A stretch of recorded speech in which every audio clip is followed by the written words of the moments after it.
ऐसी वीडियो रोज देखने के लिए आप मेरे वीडियो को लाइक करें, इस पे कमेंट करें और अपने दोस्तों के साथ शेयर करें।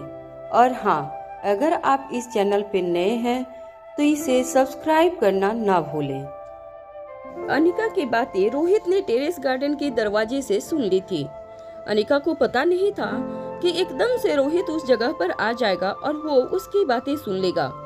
अनिका को अब समझ नहीं आ रहा था कि वो क्या करे और रोहित से क्या कहे। इस वक्त अनिका का दिमाग घूम गया था।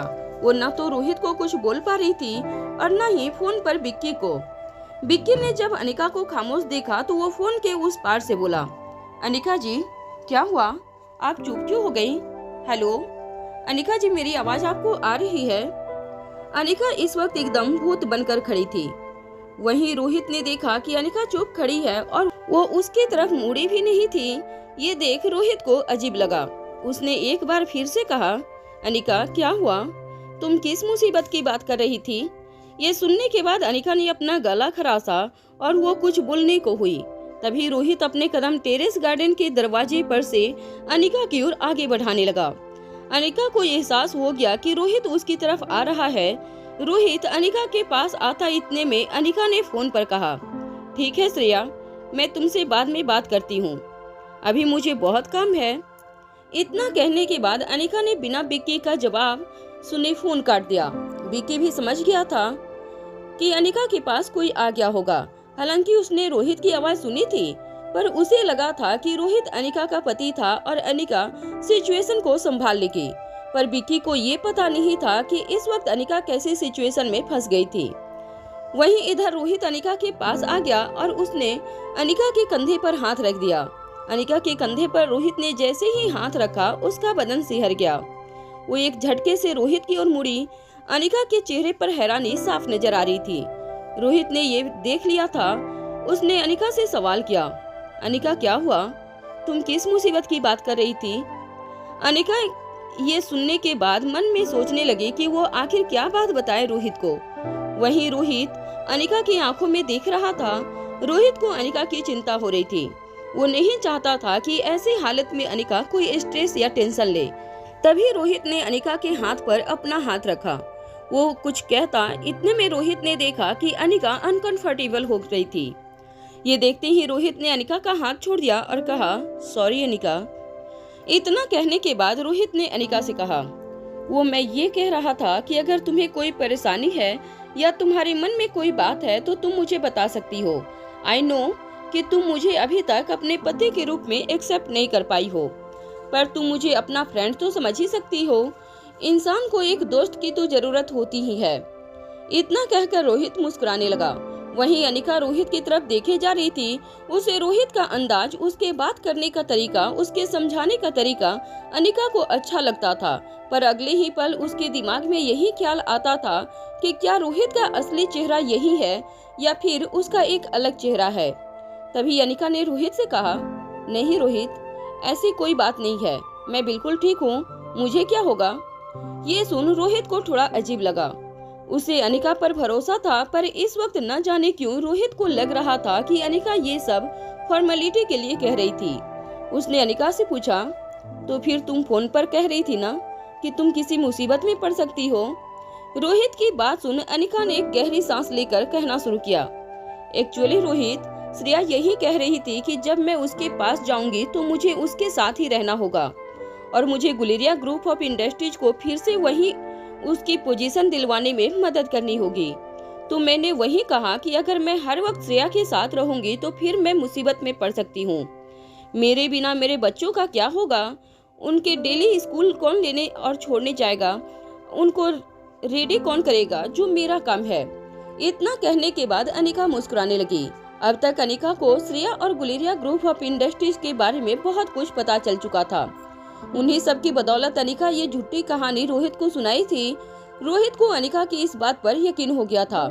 शुरू में रोहित को लगा कि अनिका उससे झूठ बोल रही है, पर जब उसने अनिका की पूरी बात सुनी तो उसे उनकी बातों पर यकीन हो गया था। रोहित ने मुस्कुराते हुए अनिका से कहा, हाँ अनिका, बिल्कुल ठीक कहा तुमने श्रेया को, मगर तुम एक चीज कहना भूल गई।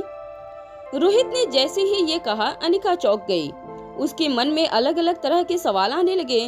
रोहित भी अनिका को सोचता हुआ देखता रहा। अनिका को जब कुछ समझ नहीं आया तो उसने पूछा, क्या मतलब? मैं क्या कहना भूल गई? अनिका की इस बात पर रोहित ने मुस्कुराते हुए अनिका की तरफ देखकर कहा, यही कि तुम अगर श्रेया के पास चली गई तो बच्चों का ख्याल कौन रखेगा? अरे मैं कहाँ गया, तुम क्या मेरा ख्याल नहीं रखोगी? This is not fair. Rohit की बात सुनकर अनिका के दोनों गाल लाल हो गए। वो शर्मा गई थी। एक पल के लिए वो सब कुछ भूलकर रोहित के साथ उस पल में जीने लगी। सुबह के इस वक्त हल्की हल्की धूप खिली हुई थी जो अनिका के चेहरे पर पड़ रही थी। ठंडी हवाएं अनिका के बालों को छूकर गुजर रहे थे। अनिका इस वक्त बहुत ही ज्यादा प्यारी और खूबसूरत लग रही थी। अनिका के गाल दोनों लाल देखकर रोहित को पुराने दिन की याद आने लगे जब अनिका की यादाश्त नहीं गई थी और वो अनिका के साथ प्यार से कुछ पल गुजारा करता था। एक तरफ टेरेस गार्डन पर रोहित और अनिका की बातें कर रहे थे तो वहीं दूसरी तरफ आर्यन फ्रेश होकर अलेक्जेंडर के कहे अनुसार रिया के पास गया।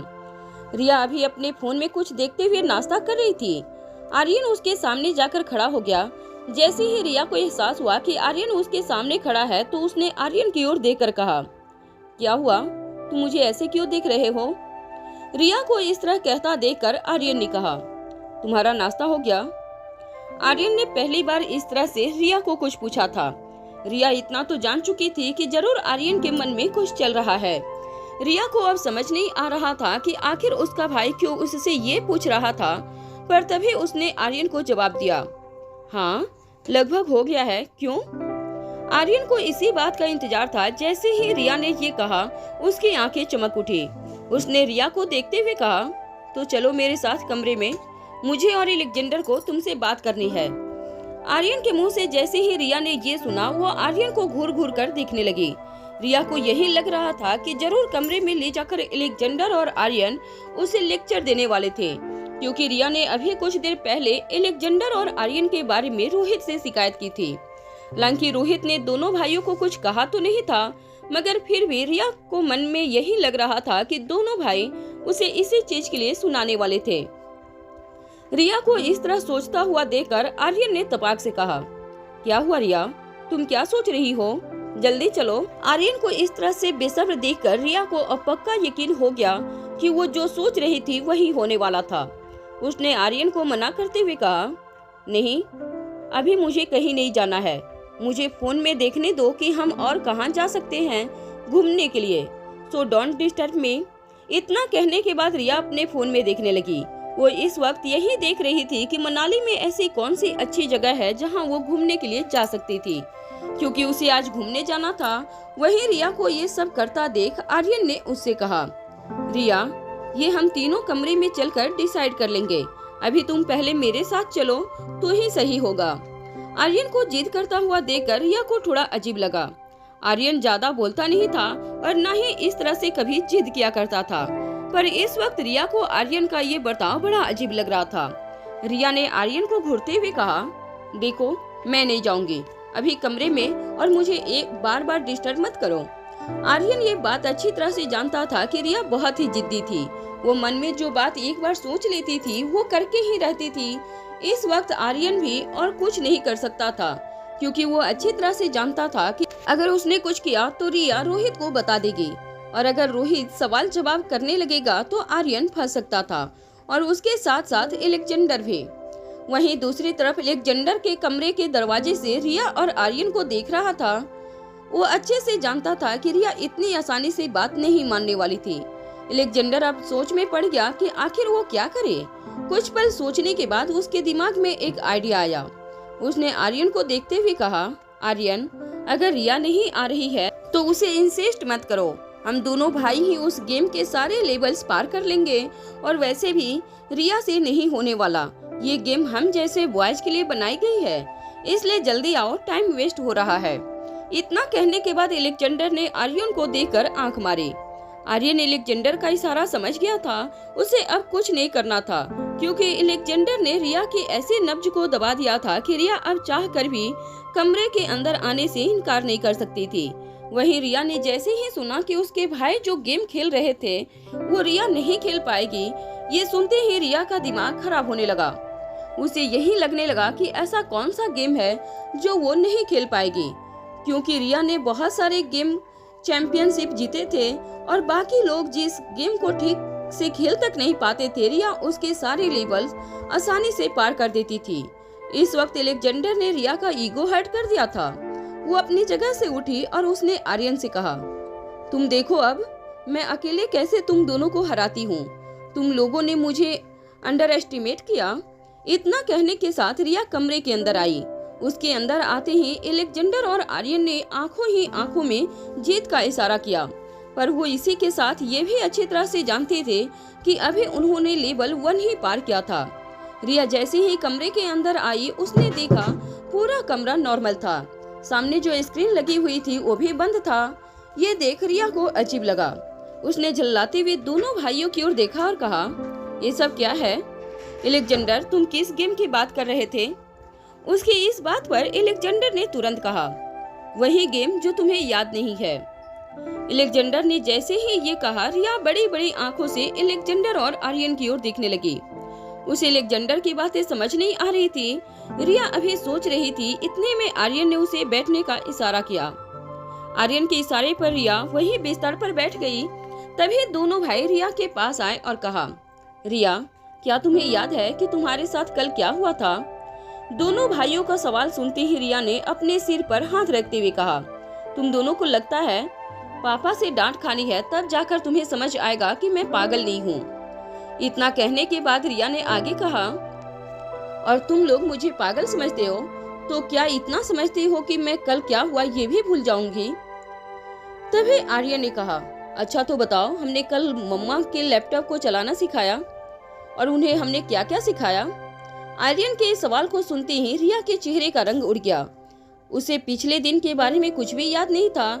इस कारण से उसे ये भी याद नहीं था कि तीनों बच्चों ने अनिका को लैपटॉप चलाना भी सिखाया था। रिया एक पल के लिए शांत हो गई। फिर उसने दोनों भाइयों की ओर देखकर कहा, तुम लोग ये क्या कह रहे हो? हमने मम्मा को कहाँ लैपटॉप चलाना सिखाया? तुम लोग ने क्या मुझे इतना बेवकूफ समझा है? रिया ने जैसे ही ये कहा, अलेक्जेंडर ने तपाक से कहा, देखा, तुम्हें कुछ भी याद नहीं है, इसलिए रिया, हम जैसा कह रहे हैं वैसा करो। हमारी बात ध्यान से सुनो। हम अभी तुम्हें अलेक्जेंडर आगे कुछ कहता, इतनी में रिया ने ऊंची आवाज में कहा, मैं क्यों तुम्हारी बात सुनूं? और तुम कुछ भी कहोगे मैं मान लूंगी? कभी नहीं। रिया, हमारा यकीन करो, हमने कल मम्मा को लैपटॉप चलाना सिखाया था और मम्मा पूरी रात लैपटॉप के सामने बैठी रही। आर्यन ने इस बार कहा। उसकी बात सुन रिया दोनों भाइयों को देखने लगी। दोनों भाई भी रिया को देख रहे थे, पर तभी अचानक से रिया उठी और कमरे से जाने लगी। उसने जाते हुए कहा, मुझे तुम लोगों पर यकीन नहीं है, मैं खुद मम्मा से पूछूंगी। ये सुनते ही दोनों भाई घबरा गए थे। अपने दोनों भाइयों को ये कहने के बाद रिया कमरे से बाहर जाने लगी। उसकी बातें सुनकर अलेक्जेंडर और आर्यन घबरा गए। एक पल के लिए उनको समझ नहीं आया कि वो रिया को रोके या फिर क्या कहे। वो एक दूसरे को देखने लगे। उनकी समझ में कुछ नहीं आ रहा था, पर तभी अचानक से उन्हें दरवाजे के बंद होने की जोर से आवाज आई। दोनों का ध्यान सामने की ओर गया। दोनों ने देखा कि रिया कमरे से बाहर निकल चुकी थी। ये देखते ही दोनों भाई हड़बड़ा गए। अलेक्जेंडर ने आर्यन से कहा, आर्यन, रिया को रोको नहीं तो हमारा भांडा फूट जाएगा।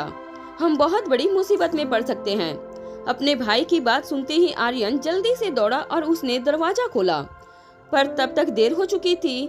रिया लिविंग रूम से होते हुए टेरेस गार्डन की तरफ जा चुकी थी। ये देखते ही अलेक्जेंडर भी पीछे पीछे आर्यन के पास आया। उसने कहा, क्या हुआ रिया, कहाँ गई? अपने भाई की बात सुन आर्यन ने कहा, मुझे लगता है वो डैड और मम्मा के पास गई है। रिया सारा सच सच बता देगी। अब हम कुछ भी नहीं कह सकते। हम बुरी तरह से फंस गए हैं। नहीं नहीं, ऐसा बिल्कुल नहीं हो सकता। हमें कैसे भी करके रिया को रोकना होगा, वरना मुझे और तुम्हें पता है ना डैड हमारा क्या हाल करेंगे। इतना कहने के साथ ही अलेक्जेंडर ने अपने भाई का हाथ पकड़ा और वो भी टेरेस गार्डन की ओर दौड़ा। उन्हें अब इसी बात का डर लग रहा था कि कहीं रिया ने अब तक रोहित को सब कुछ सच तो बता नहीं दिया होगा। इधर टेरेस गार्डन में रोहित और अनिका एक दूसरे से बात कर रहे थे। इसी बीच रिया वहां से हड़बड़ाते हुए आई। रिया जिस तेजी से टेरेस गार्डन पर आई थी, उस तेजी को देख रोहित और अनिका एक दूसरे को देखने लगे। उन्हें समझ नहीं आ रहा था कि रिया को अचानक क्या हुआ। रिया का बर्ताव उन्हें थोड़ा अजीब लगा। दोनों ने एक साथ पूछा, रिया क्या हुआ, क्या बात हो गई? तभी रिया ने अपने पैर पटकते हुए कहा, दिस इज टू मच। रिया की बात सुन रोहित को हैरानी हुई। उसे समझ नहीं आया कि रिया के कहने का क्या मतलब है। रोहित ने रिया से पूछा, क्या मतलब, क्या हो गया, मुझे साफ साफ बताओ। ये सुनते ही रिया ने कहना शुरू किया, डैड, एलेक्जेंडर और आर्यन ने तो अब हद कर दी है। वो अपने आप को समझते क्या हैं? जैसे ही एलेक्जेंडर और आर्यन का नाम रोहित ने सुना, उनके दिमाग में कुछ चलने लगा। उसने कुछ सोचा और रिया के पास जाकर कहा, क्यों, क्या हुआ? एलेक्जेंडर और आर्यन ने क्या कहा इस बार? देखो, मुझे साफ साफ बताओ, तुम्हें घबराने की कोई जरूरत नहीं है। अभी रिया अपने पापा को कुछ कहती, इतने में एलेक्जेंडर और आर्यन दौड़कर वहां पर आ गए। दोनों के माथे पर पसीना नजर आ रहा था। दोनों को रोहित ने घूर कर देखा और फिर एलेक्जेंडर और आर्यन से पूछा, तुमने रिया को क्या कहा? रिया इतनी घबराई हुई क्यों लग रही है? अब एलेक्जेंडर और आर्यन एक दूसरे को देखने लगे। उन्हें समझ नहीं आ रहा था कि वो रोहित के सवालों का क्या जवाब दें। उनके ऊपर मुसीबतें एक के बाद एक आती जा रही थी। इस बार अनिका भी उन दोनों को बेहद ही अजीब नजरों से देख रही थी। दोनों को यही लग रहा था कि अब उन्हें बचाने वाला कोई नहीं है। रिया के कारण अब दोनों बहुत बड़ी मुसीबत में पड़ने वाले थे। मगर तभी आर्यन ने एलेक्जेंडर की तरफ देखकर कहा, एलेक्जेंडर बताओ, तुम अच्छे से बता सकते हो। एलेक्जेंडर समझ गया कि आर्यन ने अपना पल्ला झाड़ लिया है। वो सीधे तरीके से बच निकला था। एलेक्जेंडर ने रोहित की तरफ देखकर कहना शुरू किया, नहीं डैड, मैं बस रिया को समझा रहा था कि वो आगे कहता। इतने में रिया ने कहा, तुम मुझे नहीं समझा रहे थे, बल्कि तुम मुझे पागल समझते हो और आर्यन भी मुझे पागल समझता है। तभी एलेक्जेंडर रिया के पास आया और उसने कहा, तुम हमारे साथ कमरे में चलो, हम बैठकर आराम से बात करते हैं। तुम्हें बस गलतफहमी हुई है और कुछ नहीं रिया। इतना कहने के बाद एलेक्जेंडर ने बिना रोहित की तरफ देखे रिया का हाथ पकड़ा और उसे वहां से ले जाने की कोशिश करने लगा। दोनों कुछ कदम आगे बढ़े ही थे कि तभी पीछे से रोहित की आवाज आई, रुको। रोहित के इस आवाज के आगे एलेक्जेंडर कुछ बोल नहीं पाया और उसे मजबूरन रुकना पड़ा। रोहित ने एलेक्जेंडर की तरफ देखकर कहा, आखिर यहाँ हो क्या रहा है? तुम लोग मुझे बताओगे? और अचानक से रिया तुम दोनों की शिकायत क्यों कर रही है? तुम लोग उसके साथ क्या शैतानी कर रहे हो? रोहित को ऊंची आवाज में बात कर देख आर्यन समझ गया था कि बात बिगड़ रही है। इसलिए आर्यन ने बीच में आकर कहा, डैड, ऐसी कोई बात नहीं है। हम लोग बस एक गेम खेल रहे थे, तो उसी में थोड़ी बहुत हमारी बहस हो गई। आर्यन ने जैसे ही ये कहा, रिया ने तपाक से कहा, नहीं डैड, एलेक्जेंडर और आर्यन का कहना है कि कल एलेक्जेंडर और आर्यन मम्मा को लैपटॉप चलाना सिखा रहे थे, जबकि ऐसा तो कुछ नहीं हुआ था। इन दोनों को ऐसा लगता है कि मुझे कुछ भी याद नहीं है। जैसे ही रिया के मुंह से ये शब्द निकले, एलेक्जेंडर और आर्यन दोनों ने अपना सर पकड़ लिया। दोनों अब समझ चुके थे कि अब बात आगे बढ़ चुकी है। मामला हाथ से फिसलता जा रहा था। अब वो कुछ भी नहीं कर सकते थे। उन्होंने जो कोशिश की थी वो बेकार हो गई थी। रिया के मुंह से वो सच बाहर आ गया था जो नहीं आना चाहिए था। रोहित ने जब रिया की बात सुनी तो वो थोड़ा हैरान हो गया। उसे समझ नहीं आ रहा था कि रिया ऐसा क्यों कह रही थी, क्योंकि रोहित भी ये बात अच्छी तरह से जानता था कि रिया, एलेक्जेंडर और आर्यन तीनों ने अनिका को पिछले दिन लैपटॉप चलाना सिखाया था और इसी के कारण अनिका पूरी रात लैपटॉप के सामने बैठी रही और गेम खेलती रही। वहीं अनिका भी हैरान थी। वो भी चलते हुए रिया के पास आ गई और उसने रिया की आंखों में देखते हुए कहा, ये तुम क्या कह रही हो रिया? कल तुम तीनों ने ही मुझे बताया कि लैपटॉप कैसे चलाया जाता है और देखो मैंने बहुत कुछ चलाना सीख लिया। अनिका की बात सुनते ही रिया को हैरानी हुई, क्योंकि वो पिछले दिन की सारी मेमोरी भूल चुकी थी, इसलिए उसे कुछ भी याद नहीं था। उसे ये भी याद नहीं था कि अनिका पूरी रात लैपटॉप के सामने बैठी हुई थी। अब रिया को समझ नहीं आ रहा था कि आखिर क्या हो रहा था। उसने एक नजर एलेक्जेंडर और आर्यन की तरफ देखा। दोनों उसे आंखों ही आंखों में इशारे करके कुछ कहने की कोशिश कर रहे थे, पर रिया को कुछ भी समझ नहीं आ रहा था। रिया मन ही मन यही सोच रही थी कि आखिर उसकी माँ एलेक्जेंडर और आर्यन का साथ क्यों दे रही थी। उसे ये लग रहा था कि जरूर एलेक्जेंडर और आर्यन ने ही अनिका को अपनी मीठी मीठी बातों में फंसाया होगा और इसीलिए रिया को परेशान करने के लिए अनिका अपने दोनों बेटों का साथ दे रही थी। इसलिए ये सब कुछ सोचते हुए रिया ने अनिका की तरफ देखकर कहा, मम्मा देखिए, मैं जानती हूँ आप इस वक्त मेरे साथ शरारत कर रही हैं। आप अलेक्जेंडर और आर्यन का साथ क्यों दे रही हैं? जबकि आपको भी पता है कि कल हम लोगों ने आपको लैपटॉप चलाना नहीं सिखाया था। मुझे अच्छे से याद है। रिया की बातें सुनकर जितनी हैरानी अनिका को हो रही थी, उतनी ही हैरानी रोहित को भी हो रही थी। मगर इन सब के अलावा अलेक्जेंडर और आर्यन दोनों मन ही मन ये प्रार्थना कर रहे थे कि आज किसी भी तरह ऊपर वाला उन्हें बचा ले, क्योंकि वो अच्छी तरह से जानते थे कि रिया ऐसी बातें क्यों कर रही थी और इसके पीछे का क्या कारण था। मगर रोहित अपनी बेटी रिया की बातें सुनकर हैरान था। वो अपने घुटनों पर बैठकर रिया की तरफ देखने लगा और उसने उसके गाल पर हाथ फेरते हुए कहा, क्या हुआ रिया? क्या तुम्हें बिल्कुल याद नहीं कि कल क्या हुआ था? ये सुनते ही रिया ने कहा, ऑफ कोर्स डैड, मुझे बिल्कुल याद है, कल बहुत कुछ हुआ था। अब मैं क्या क्या बताऊं आपको? रिया की ये बात सुनते ही रोहित ने कहा, तो फिर तुम ऐसा क्यों कह रही हो कि कल तुमने अनिका को लैपटॉप चलाना नहीं सिखाया? रोहित की ये बात सुनते ही रिया ने अपने दोनों हाथ कमर पर रखते हुए कहा, ओफो डैड, मैं सच तो कह रही हूँ। आप भी अभी अलेक्जेंडर और आर्यन का साथ देने लगे। मुझे तो लगा था आप मेरा साथ देंगे। रोहित अभी आगे कुछ कह पाता, इतने में आर्यन हंसने लगा। उसे हंसता देख अलेक्जेंडर भी हंसने लगा। अलेक्जेंडर समझ गया था कि आर्यन के दिमाग में इस वक्त बहुत कुछ चल रहा था। इस कारण वो अपने भाई का इशारा समझ गया था और वो भी उसी तरह हंस रहा था जिस तरह से आर्यन हंस रहा था। दोनों को इस तरह अचानक हंसता हुआ देख रोहित को कुछ समझ नहीं आया। उसने दोनों को घूरते हुए देखा और फिर पूछा, तुम दोनों हंस क्यों रहे हो? आखिर क्या यहाँ कोई मजाक चल रहा है? ये सुनते ही आर्यन चुप हो गया। उसके चुप होते ही अलेक्जेंडर भी चुप हो गया। इसके बाद आर्यन थोड़ा शांत होकर बोला, हाँ डैड, आपको भी पता नहीं चला?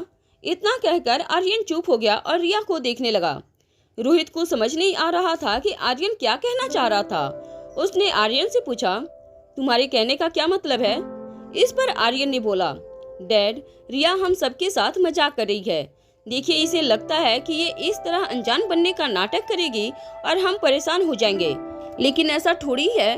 अब तो ये इतना कहने के बाद आर्यन आगे कुछ कहता, इतने में अलेक्जेंडर ने भी उसकी बात काटते हुए कहा, वही ना डैड, आपको हमने बताया ना कि अभी हम गेम खेलने वाले थे, मगर हमने बस ऐसे ही मजाक मजाक में कहा कि ये गेम रिया के बस की नहीं है, क्योंकि ये गेम खास तौर पर बॉयज के लिए बनाई गई है।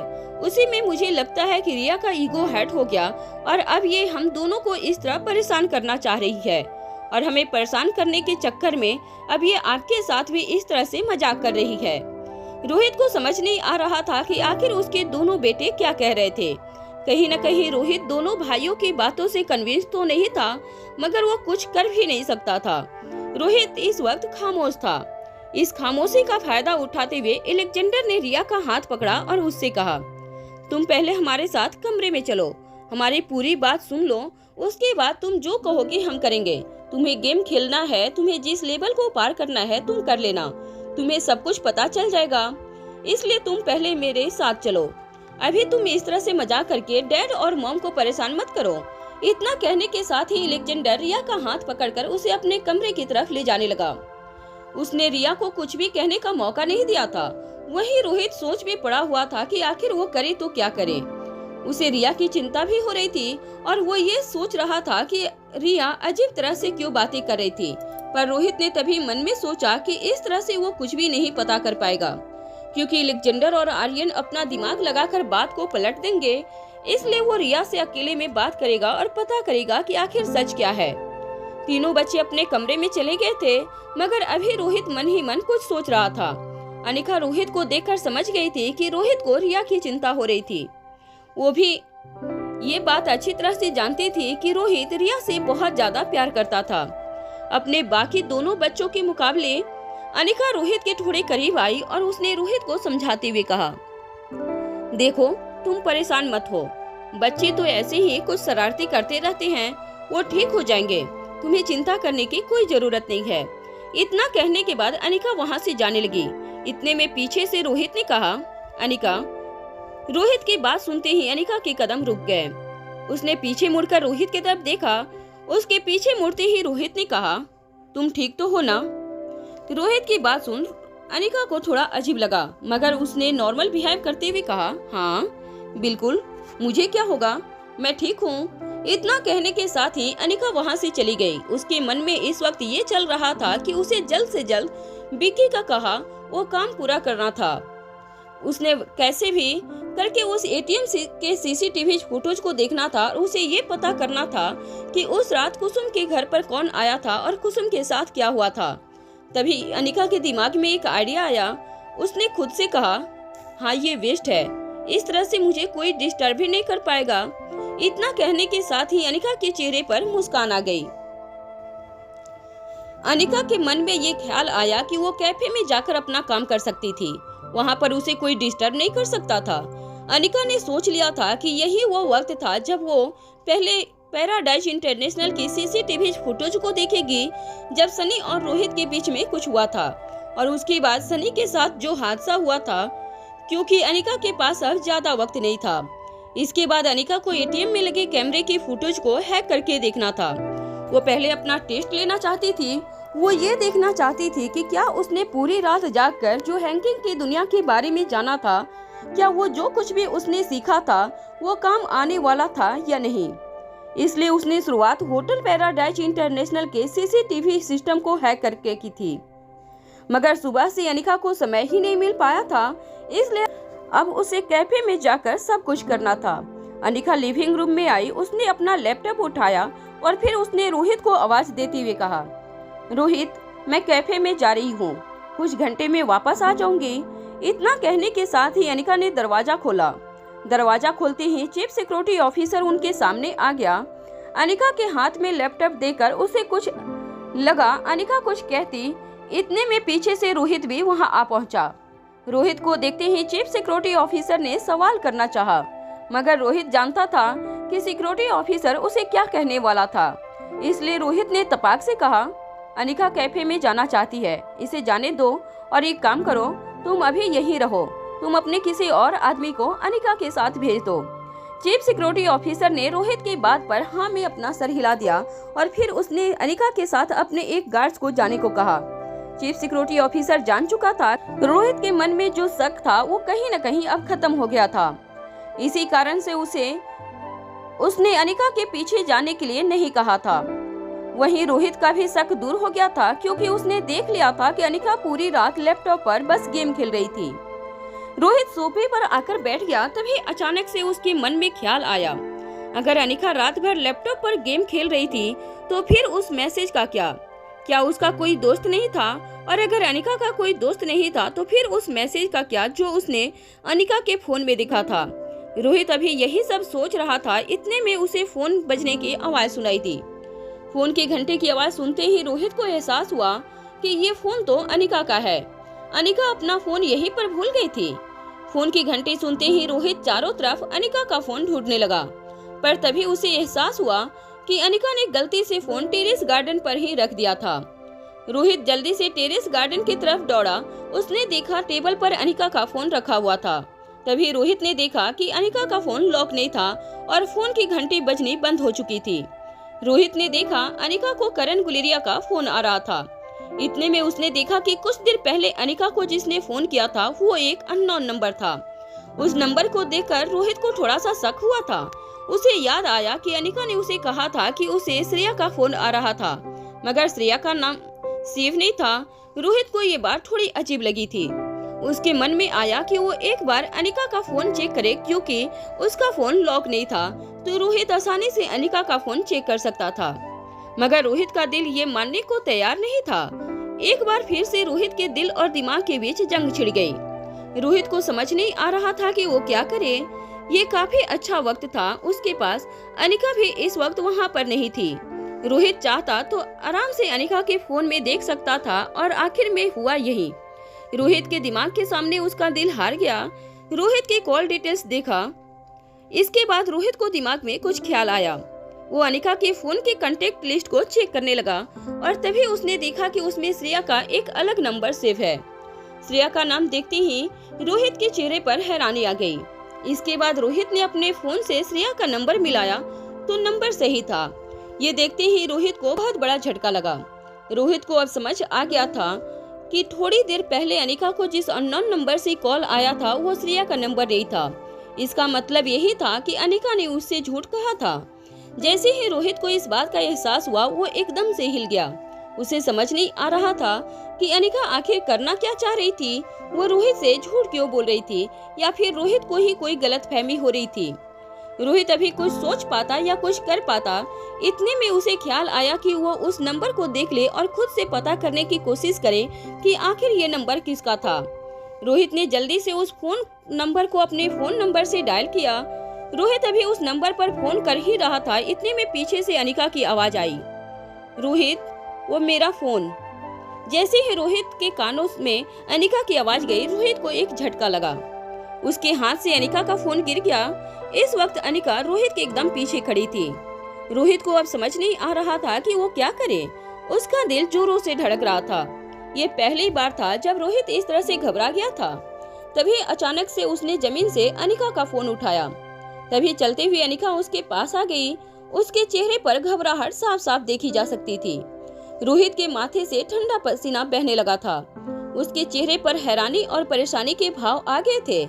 अनिका ने जब रोहित को देखा तो उसे कुछ अजीब लगा, पर इस वक्त अनिका के पास इन सब चीजों पर ध्यान देने का वक्त नहीं था। उसके दिमाग में बस यही चल रहा था कि कैसे भी करके वो उस सीसीटीवी फुटेज को देखे जिसमें सनी और रोहित के बीच में कुछ हुआ था। तभी अचानक से रोहित की तरफ अपना हाथ बढ़ाते हुए अनिका ने कहा, रोहित वो मैं अपना फोन भूल गई थी। तभी अचानक रोहित ने बिना कुछ कहे अनिका के हाथ में उसका फोन थमा दिया। रोहित इस वक्त एकदम शांत लग रहा था, मगर उसके मन में कई सारे सवाल चल रहे थे।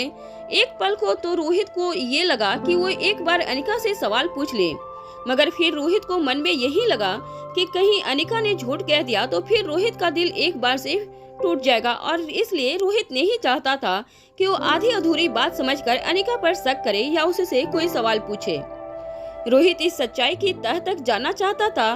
वो जानना चाहता था कि आखिर अनिका ने जिस शख्स से बात की थी, जिस नंबर पर बात की थी, वो कौन था या कौन थी। रोहित ये भी नहीं जानता था कि वो कोई मर्द था या कोई औरत, कोई लड़का था या कोई लड़की, इसलिए उसका अभी अनिका पर शक करना जायज नहीं था। मगर कहीं न कहीं रोहित इस बात को लेकर खुश था कि अनिका के फोन से उसने वो नंबर अपने फोन पर नोट कर लिया था। अब रोहित को बहुत ही आसानी से उस शख्स के बारे में पता चल जाने वाला था। तभी अनिका ने एक बार रोहित की तरफ देखकर कहा, क्या हुआ रोहित, तुम बहुत शांत लग रहे हो, कोई बात है क्या? तभी रोहित ने नॉर्मल बिहेव करते हुए कहा, नहीं नहीं कोई बात नहीं है, तुम जाओ, तुम आराम से कैफे में बैठो, मैं तब तक अपना कुछ काम कर लेता हूँ। बच्चे भी अपने कमरे में हैं, उन्हें वहीं छोड़ देते हैं। एक तरफ जहां अनिका और रोहित बातें कर रहे थे, वहीं दूसरी तरफ रिया के सामने उसके दोनों भाई खड़े थे। रिया उन्हें घूर घूर कर देख रही थी। रिया को अब तक कुछ समझ नहीं आ रहा था। उसके मन में एक साथ कई सारे सवाल घूमने लगे थे। वो अभी कुछ कहती, इतने में अलेक्जेंडर ने आर्यन को इशारा किया। अपने भाई का इशारा मिलते ही आर्यन ने उस वीडियो को निकाला जो उसने स्टोर करके रखा था।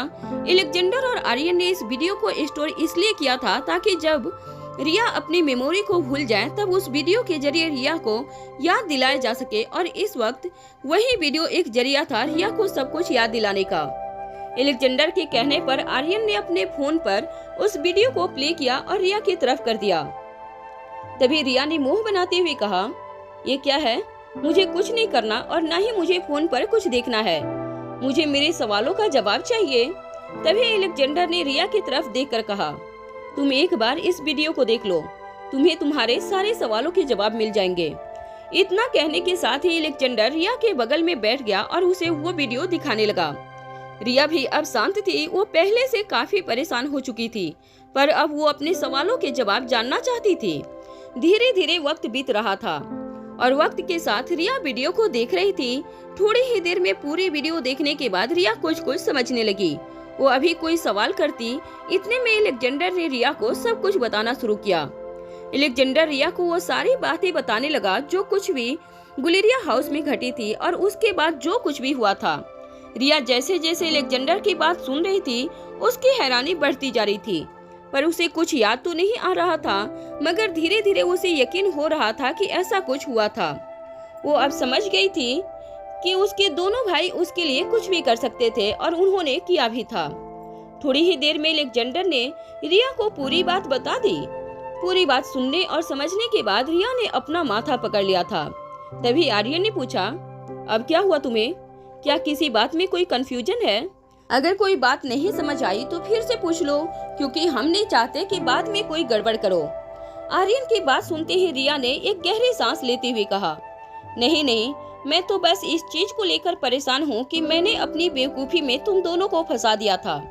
इतना कहने के बाद रिया ने कहा, थैंक यू अलेक्जेंडर और आर्यन, अगर तुम दोनों नहीं होते तो आज पता नहीं क्या हो जाता। एंड सॉरी फी। रिया के मुंह से सॉरी शब्द सुनकर अलेक्जेंडर और आर्यन को हैरानी हुई। ऐसा बहुत कम बार ही होता था कि रिया सॉरी कहती थी। भले ही गलती रिया की हो, पर इसके बाद भी बहुत ही कम होता था जब रिया सबके सामने सॉरी कहती थी। इसलिए अलेक्जेंडर और आर्यन दोनों हैरान होकर एक दूसरे को देख रहे थे। वो अभी कुछ कहते इतने में रिया ने कहा, हाँ, अब इतना भाव खाने की जरूरत नहीं है।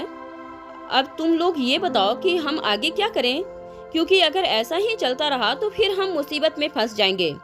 हर रोज मैं जब सोऊंगी उसके बाद अगले दिन जब उठूंगी तो एक दिन पहले की सारी मेमोरी भूल चुकी होंगी।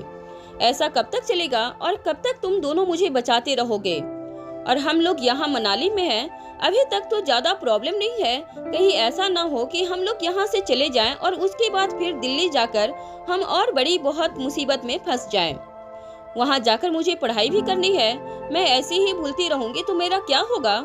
रिया के मुंह से जैसे ही ये निकला, अलेक्जेंडर ने तपाक से कहा, नहीं, ऐसा बिल्कुल नहीं होगा। और तुम्हें क्या लगता है मैं ऐसा होने दूंगा? तुम जब तक यहाँ हो तब तक ये सब हो रहा है, और दिल्ली जाने से पहले ही हमें इस प्रॉब्लम का सॉल्यूशन ढूंढना होगा। हमें बूढ़े बाबा से मदद मांगने उनके पास जाना होगा। इसी बीच आर्यन ने पूछा, पर ये कैसे होगा? हम बूढ़े बाबा से मिलेंगे कैसे? क्योंकि वो तो पुराने गुलेरिया हाउस में रहते हैं और हमारा वहां तक जाना अब तो इम्पॉसिबल सा है। तभी आर्यन की बात को बीच में काटते हुए रिया ने कहा, देखो आर्यन, इम्पॉसिबल कुछ भी नहीं है।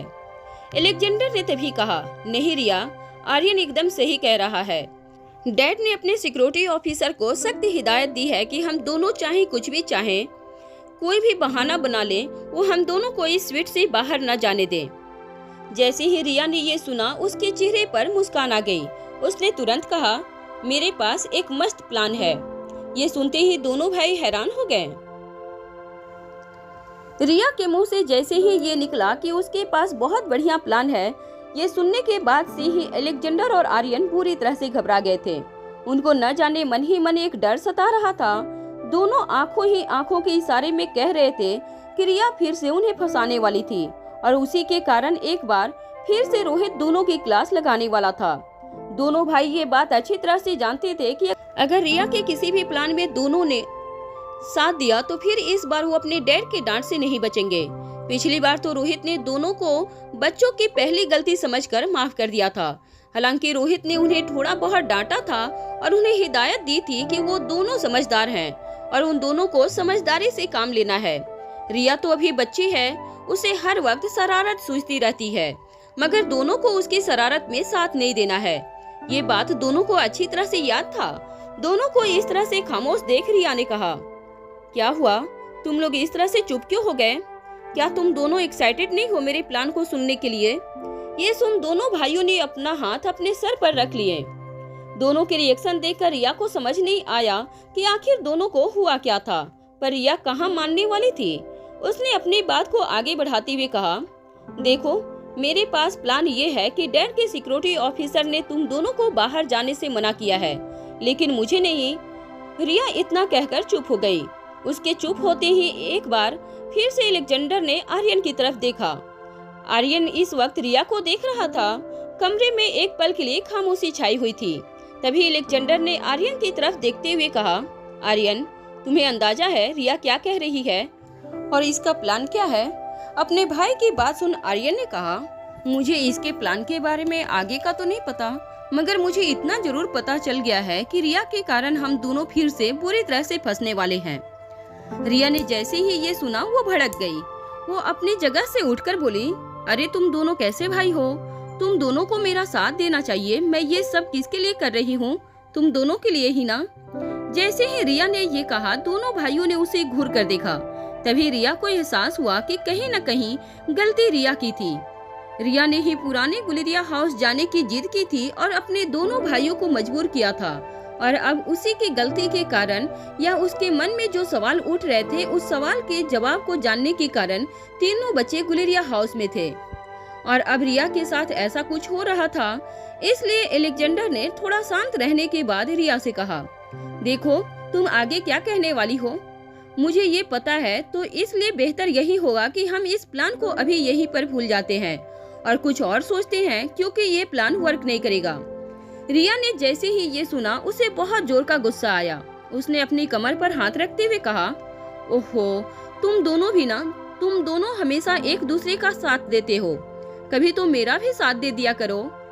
तभी आर्यन ने पीछे से कहा, हमने तो तुम्हारा साथ दिया था और देखो क्या हो गया, हम कितनी बड़ी मुसीबत में फंस चुके हैं।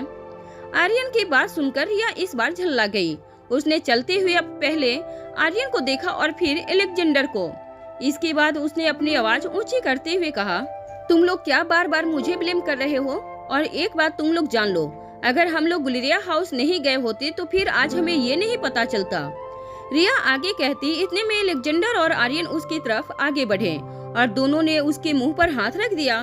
तभी एलेक्जेंडर ने रिया को शांत रहने का इशारा करते हुए कहा, ज्यादा तेज आवाज में मत बोलो, अगर मॉम और डैड ने सुन लिया तो फिर हमारी खैर नहीं। तुम्हें ये बात नहीं समझ में आती क्या? रिया को समझ में आ गया कि वो अभी जो कह रही थी और कर रही थी वो खतरे से खाली नहीं था। इस कारण से रिया ने धीमी आवाज में कहा, हाँ तो मैं यही कह रही थी कि अगर हम लोग गुलेरिया हाउस नहीं गए होते तो हमें पता नहीं चलता कि वहाँ पर वो बूढ़े बाबा छुप कर रहते हैं, और सबसे बड़ी बात हमें ये भी नहीं पता चलता कि उनके पास कोई ऐसी दवाई है जो खाने के बाद इंसान एक दिन की मेमोरी भूल जाता है। जैसे ही रिया चुप हुई, एलेक्जेंडर ने तपाक से कहा, नहीं रिया, एक दिन की मेमोरी नहीं, तुम्हारे साथ तो ऐसा नहीं हो रहा है। तुम हर रोज अब सोकर उठती हो तो उसके पिछले दिन की मेमोरी भूल रही हो, और यही सबसे बड़ी प्रॉब्लम है। हमें इसी का सॉल्यूशन निकालना होगा, नहीं तो हम बहुत बड़ी मुसीबत में फंस सकते हैं। अपने भाई एलेक्जेंडर की बात सुनने के बाद रिया ने गहरी सांस ली और कहा, वही तो मैं कह रही हूँ कि तुम दोनों को चीफ सिक्योरिटी ऑफिसर ने बाहर देखा है और डैड ने तुम दोनों को जाने से मना किया है, मगर मुझे नहीं, मैं आसानी से बाहर निकल सकती हूँ, और अगर मैं बाहर निकल गई उसके बाद। रिया अपनी बात पूरी कर पाती, इतने में एलेक्जेंडर और आर्य ने कहा, नहीं नहीं, इस बार हम तुम्हारा साथ नहीं देंगे, और हमें पता है कि अगर इस बार तुम अकेले भी गई तो फिर बहुत बड़ी मुसीबत में फंस जाओगी।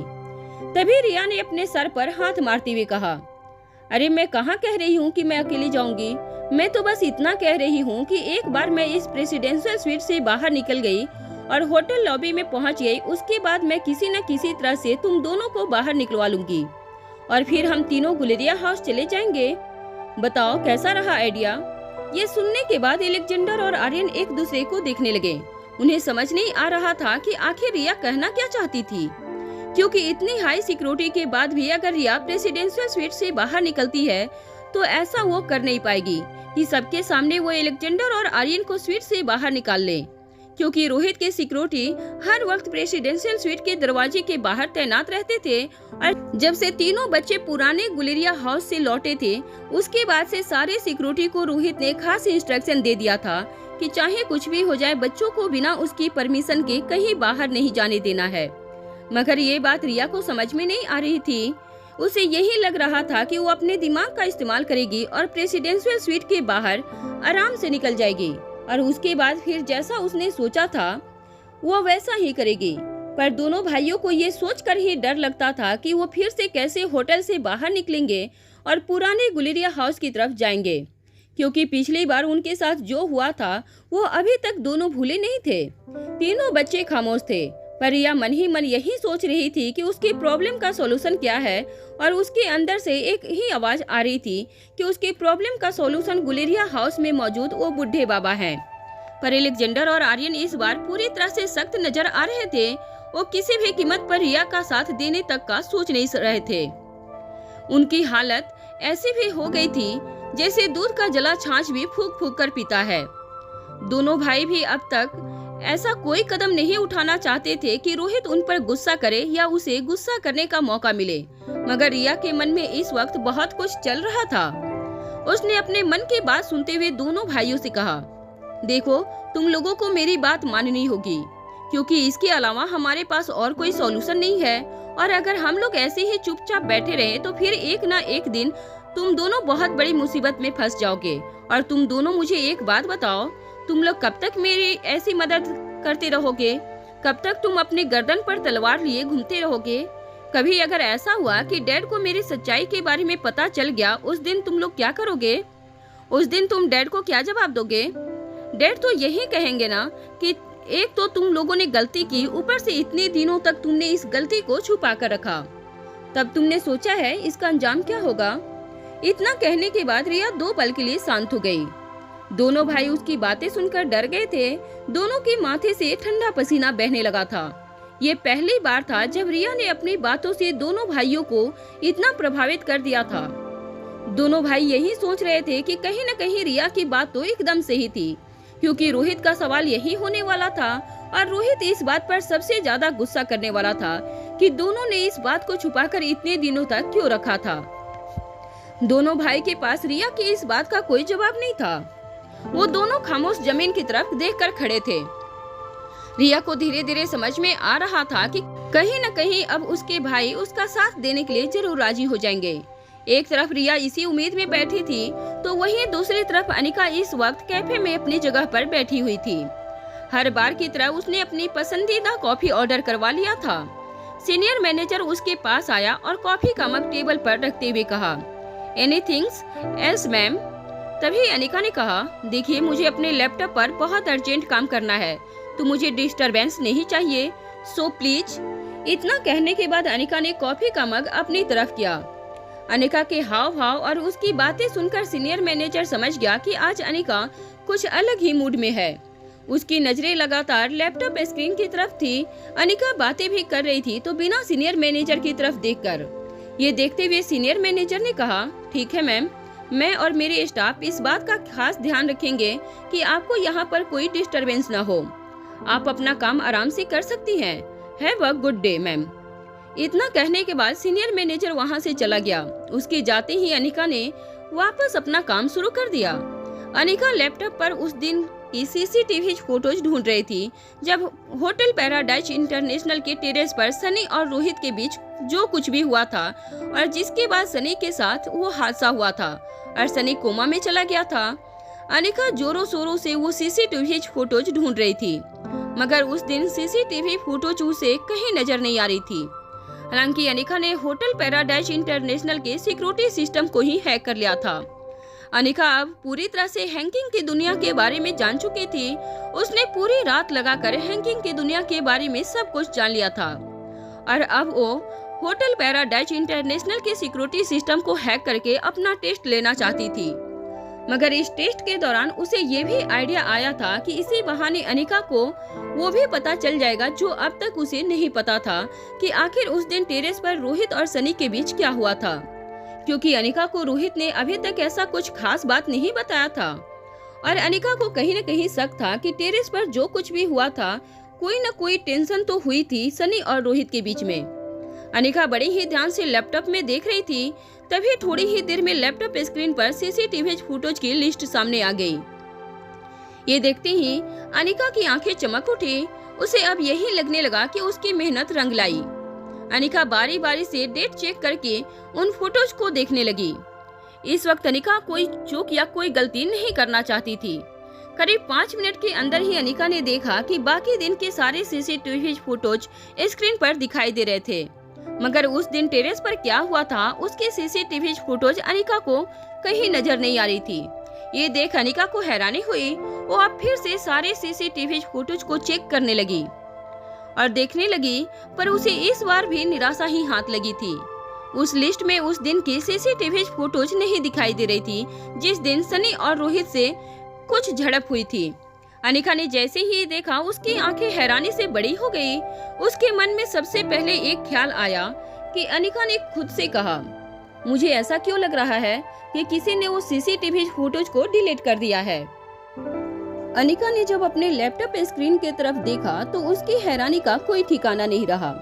लैपटॉप स्क्रीन पर होटल पैराडाइज इंटरनेशनल की सीसीटीवी फोटोज नजर आ रही थी, मगर उस एक दिन की सीसीटीवी फोटोज अनिका को नजर नहीं आ रही थी, जब रोहित और सनी के बीच कुछ हुआ था और जिसके बाद सनी के साथ वो बहुत बड़ा हादसा हुआ था। अनिका की समझ में नहीं आ रहा था कि ऐसा कैसे हो सकता है। उसने कुछ देर तक दिमाग लगाया, तभी अनिका के दिमाग में एक बात बिजली की तरह चमकी। कहीं किसी ने उस सीसीटीवी फोटोज को जानबूझकर तो डिलीट नहीं कर दिया था, इसीलिए वो सीसीटीवी फोटोज अनिका को कहीं दिखाई नहीं दे रही थी। जैसे ही ये बात अनिका के दिमाग में आई, अनिका सोच में पड़ गई। अनिका के लिए ये बात बहुत बड़ी थी। अनिका को पहले तो विश्वास नहीं हुआ। उसने लैपटॉप स्क्रीन पर बार बार देखा, पर उसे वो सीसीटीवी फोटोज नजर नहीं आ रही थी, क्योंकि वो सीसीटीवी फोटोज को किसी ने पैराडाइज इंटरनेशनल के सिस्टम से ही डिलीट कर दिया था। अनिका पूरी तरह से परेशान हो गई। उसके माथे से ठंडा पसीना बहने लगा। अनिका को अब समझ नहीं आ रहा था कि वो क्या करे, क्योंकि अनिका ने होटल पैराडाइज इंटरनेशनल की सिक्योरिटी सिस्टम को इसलिए हैक किया था ताकि वो अपने आप को टेस्ट कर सके कि उसने हैकिंग की दुनिया के बारे में कितना सीखा है। पर कहीं न कहीं वो ये भी जानना चाहती थी कि उस दिन सनी और रोहित के बीच क्या हुआ था। लेकिन अब जब अनिका को ये पता चल चुका था कि उस दिन सीसीटीवी फोटोज डिलीट थी, तब अब अनिका को मन ही मन ज्यादा शक होने लगा कि उस दिन कुछ तो बहुत बड़ा हुआ था। अब उसे रोहित की शक्ल अपनी आंखों के सामने नजर आने लगी थी, मगर इस वक्त अनिका को रोहित की शक्ल बेहद ही डरावनी नजर आ रही थी। रोहित की आंखें चमकीली नजर आ रही थी, उसके एक्सप्रेशन डेविल के जैसे थे। अनिका को अपनी आंखों के सामने रोहित का डरावना चेहरा नजर आ रहा था। ऐसा लग रहा था जैसे रोहित कोई इंसान न होकर कोई शैतान हो। अनिका एक पल के लिए घबरा गई, उसकी रूह कांप उठी। अनिका भी रोहित के बारे में ये सब सोच ही रही थी। इतने में उसके दिल से एक आवाज आई। ऐसा भी तो हो सकता है कि रोहित को भी इस बारे में पता न हो, उसे भी उस सीसीटीवी फुटेज के बारे में कोई खबर ना हो। अनिका ने जैसे ही अपने दिल की आवाज सुनी, उसके मन ने तुरंत इसका विरोध किया और अनिका मन ही मन यही सोचने लगी कि रोहित के अलावा और सीसीटीवी फोटोज कौन डिलीट कर सकता है, क्योंकि इससे किसी को क्या मतलब, क्योंकि उस दिन रोहित और सनी ही टेरेस पर थे। उन दोनों के अलावा वहां पर कोई मौजूद नहीं था। यहाँ तक कि रोहित के सिक्योरिटी का एक आदमी भी उन दोनों के आसपास कहीं नजर नहीं आ रहा था। और अब उन दोनों में से सनी हॉस्पिटल में जिंदगी और मौत से जंग लड़ रहा था और बचा था तो बस रोहित। तो ये काम रोहित के अलावा कौन कर सकता था? ये बात अनिका के दिलो दिमाग में घूमने लगी। अनिका को अब रोहित पर शक होने लगा था। हालांकि अनिका को रोहित पर पहले से ही शक था। उसे हर वक्त यही लगता था कि रोहित जो सबके सामने है वो रोहित असली नहीं है, बल्कि रोहित के इस चेहरे के पीछे एक और चेहरा है जो रोहित दुनिया से छुपा कर रखता है। और अब अनिका को धीरे धीरे कुछ ऐसे सबूत रोहित के खिलाफ मिलने लगे थे। अनिका का ये शक यकीन में बदलता जा रहा था। उसे अब यही लग रहा था कि श्रेया ने, सागर सन्याल ने रोहित के बारे में जो कुछ भी कहा था वो कहीं न कहीं सच था। अब अनिका को यही लग रहा था कि उसका रोहित के साथ रहना भी ठीक नहीं है, क्योंकि अनिका को नहीं पता था कि रोहित सही आदमी है या नहीं। साथ ही साथ उसे बच्चों की भी फिक्र होने लगी थी। अनिका रोहित को नॉर्मल तरीके से इमेजिन नहीं कर पा रही थी। जब भी वो आंखें बंद करती, रोहित का वो डेविल सा चेहरा अनिका की आंखों के सामने आ जाता और अनिका की आंखें अचानक से खुल जाती। अनिका ने कैफे के अंदर बैठे बैठे ही 2-3 बार अपनी आंखें बंद करके रोहित के नॉर्मल वाले चेहरे को इमेजिन करने की कोशिश की थी, पर अनिका के साथ उल्टा ही हो रहा था। इसलिए अब अनिका के हाथ पांव कांपने लगे थे। उसे समझ नहीं आ रहा था कि वो अब क्या करे। इस वक्त अनिका किसी से बात करना चाहती थी। वो चाहती थी कि वो अपनी इस परेशानी को किसी के साथ शेयर करे, मगर अनिका को समझ नहीं आ रहा था कि वो किससे बात करे। एक पल के लिए अनिका को ये ख्याल आया कि वो विक्की से बात करके देखे, मगर अनिका को कुछ अजीब लगा। उसने मन ही मन यही सोचा कि उसके अपने पति के बारे में किसी तीसरे से इस तरह से बातें करना ठीक नहीं होगा। अनिका ये भी जानती थी कि कहीं न कहीं विक्की उसे पसंद करता था और अनिका को अब भी ये शक था कि आज भी विक्की के दिल में अनिका के लिए फीलिंग्स थी। इसलिए अनिका कोई रिस्क नहीं लेना चाहती थी। पर अब अनिका के सामने सबसे बड़ा सवाल ये था कि वो अपनी इस परेशानी को किसके साथ साझा करे। तभी अचानक से श्रेया का ख्याल अनिका के मन में आया। अनिका श्रेया को फोन करने ही वाली थी, इतने में उसे करण गुलेरिया की बात याद आई। करण गुलेरिया ने अनिका को कहा था कि श्रेया की दिमागी हालत धीरे धीरे बिगड़ती जा रही है। ये ख्याल आने के तुरंत बाद ही अनिका ने अपना फोन वापस टेबल पर रख दिया। अनिका ने खुद से कहा, यह सही वक्त नहीं है श्रेया से बात करने का। वो पहले से ही परेशान होगी, मैं उसे ये सब बताकर परेशान नहीं करना चाहती, और अगर उसने ये सब सुना तो पक्का वो रोहित को ही गुनहगार समझेगी, क्योंकि उसे तो यही लगता है कि रोहित ने आकाश को मरवाया है। अनिका ये बातें खुद से कह रही थी, मगर सामने सीनियर मैनेजर खड़ा था। वो अनिका को परेशानी में देख हैरान हो गया। उसने जूनियर मैनेजर की तरफ इशारा किया। तभी जूनियर मैनेजर ने भी इशारों में ही सीनियर मैनेजर से कुछ कहा। थोड़ी देर कुछ विचार करने के बाद सीनियर मैनेजर से रहा नहीं गया। वो चलते हुए अनिका के पास आया और उसने अनिका से पूछा, मैम आपको कोई प्रॉब्लम है क्या? क्या हमसे कोई गलती हुई या कॉफी ठीक नहीं बनी है? इतना कहने के बाद सीनियर मैनेजर वहीं खड़ा रह गया और अनिका के जवाब का इंतजार करने लगा। 2 मिनट तक सीनियर मैनेजर वहीं खड़ा रहा, पर अनिका ने उसे कोई जवाब नहीं दिया। अनिका अपने ही ख्यालों की दुनिया में खोई हुई थी। उसके मन में इस वक्त सवालों का तूफान उठा हुआ था, मगर इस सबसे अनजान सीनियर मैनेजर को यही लग रहा था कि अनिका कहीं उससे गुस्सा तो नहीं हो गई, क्योंकि अनिका ने अभी थोड़ी देर पहले ही कहा था कि कोई उसे डिस्टर्ब ना करे। इस बात का ध्यान सीनियर मैनेजर रखे। सीनियर मैनेजर ने दोबारा अनिका से कहा, मैडम आपको कोई प्रॉब्लम है क्या? आप मुझे बता सकती हैं। मगर इस बार भी अनिका ने कोई जवाब नहीं दिया। तभी सीनियर मैनेजर ने टेबल पर हल्का से हाथ रखते हुए कहा, मैम। सीनियर मैनेजर के टेबल पर हाथ रखते ही अनिका अचानक से अपने ख्यालों की दुनिया से बाहर आई। वो हड़बड़ा सी गई। तभी उसने देखा कि उसकी आंखों के सामने सीनियर मैनेजर खड़ा था। सीनियर मैनेजर को देखते ही अनिका ने अपने आप को नॉर्मल करते हुए कहा, क्या हुआ, तुम यहाँ? तभी सीनियर मैनेजर ने नरम आवाज में कहा, मैम मुझे लगा कि आपको किसी चीज की जरूरत है, इसीलिए मैं यहाँ आ गया। क्या कोई प्रॉब्लम है? क्या कॉफी सही नहीं बनी है? मैं दूसरी बनवा कर ला दूं? अनिका ने अचानक कॉफी की तरफ देखा जो ठंडी हो चुकी थी। तभी अनिका को ख्याल आया कि सीनियर मैनेजर उसके चेहरे पर आए परेशानी के भाव देखकर यहाँ आया हुआ था। अनिका ने हल्की सी मुस्कान के साथ कहा, नहीं नहीं, कॉफी अच्छी है, तुम जा सकते हो, मैं अपना कुछ काम कर रही हूँ, मैं ठीक हूँ। सीनियर मैनेजर अनिका की ये बात सुनकर वहाँ से चला गया। उसके जाने के बाद अनिका अब सोचने लगी कि वो क्या करे। अनिका सोच ही रही थी, इतने में उसे करण गुलेरिया का फोन आया। उसने जैसे ही फोन उठाया, करण गुलेरिया का नंबर देकर अनिका के चेहरे पर एक मुस्कान आ गई। कहीं न कहीं अनिका को इस वक्त किसी की जरूरत थी, और उसकी इस हालत में करण गुलेरिया यानी कि अनिका के पापा ने उसे ठीक वक्त पर कॉल कर दिया था।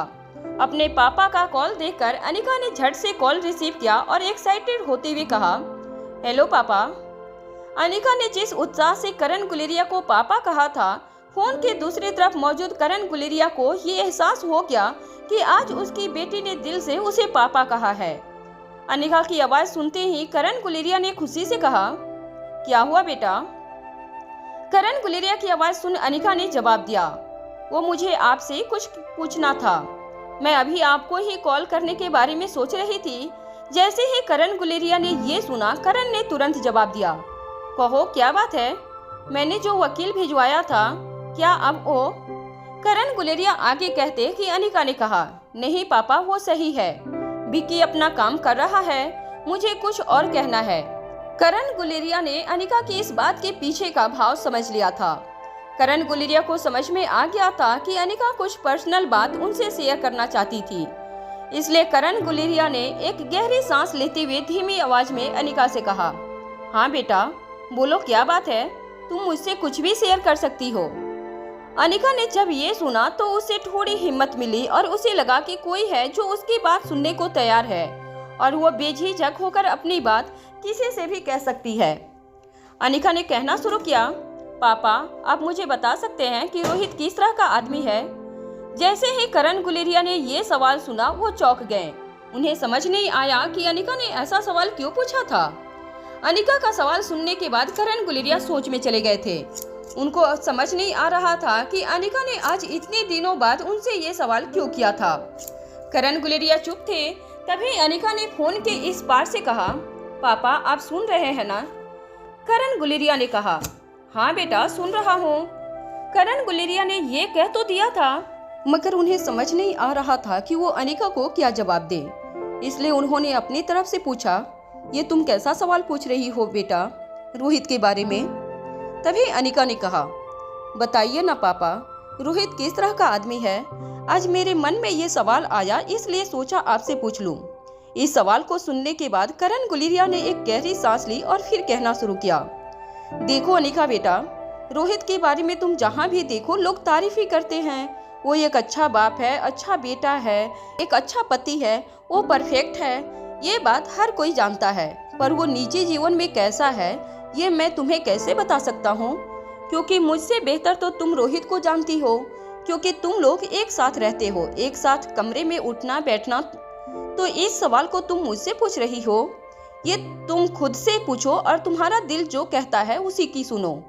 मुझे नहीं पता कि तुमने मुझसे ये सवाल क्यों पूछा है, मगर मैं तुम्हें बता दूं कि रोहित को लेकर हमेशा ही मेरा जवाब यही रहता है कि Rohit is a perfect man. मगर हाँ, कभी कभी कोई ऐसा भी होता है जिसमें परफेक्ट होने के बाद भी कुछ कमियां होती है, और मुझे ऐसा लगता है कि तुमने उन्हीं कमियों को रोहित में देख लिया होगा, जिसकी वजह से तुम्हें आज ये सवाल मुझसे करना पड़ रहा है, और इसीलिए तुमने रोहित के कैरेक्टर पर सवाल उठाया। जैसे ही करण गुलेरिया ने कैरेक्टर शब्द कहा, अनिका ने तुरंत अपने पापा को रोकते हुए कहा, नहीं पापा, मैं रोहित के कैरेक्टर पर सवाल नहीं उठा रही हूँ। मैं ओवरऑल पूछ रही हूँ कि रोहित कैसा है। क्या वो जैसा बाहर से दिखता है अंदर से भी वैसा ही है, या फिर ये जो रोहित है इसके चेहरे के पीछे और भी कोई चेहरा है? और आपने सही कहा, मैं रोहित के साथ रहती हूँ, उठना बैठना सब साथ है, पर मेरे लिए मुश्किल और भी इसीलिए बढ़ गई है क्योंकि मुझे पहले का कुछ याद नहीं। अगर मुझे सब कुछ याद होता तो मैं आज इस तरह कंफ्यूजन में नहीं होती और मैंने इतना बड़ा फैसला नहीं किया होता। कौन सा फैसला? करण गुलेरिया ने पूछा। उनके इस सवाल पर अनिका ने कहा, रोहित के साथ ना रहने का फैसला। ये सुनते ही करण गुलेरिया के होश उड़ गए।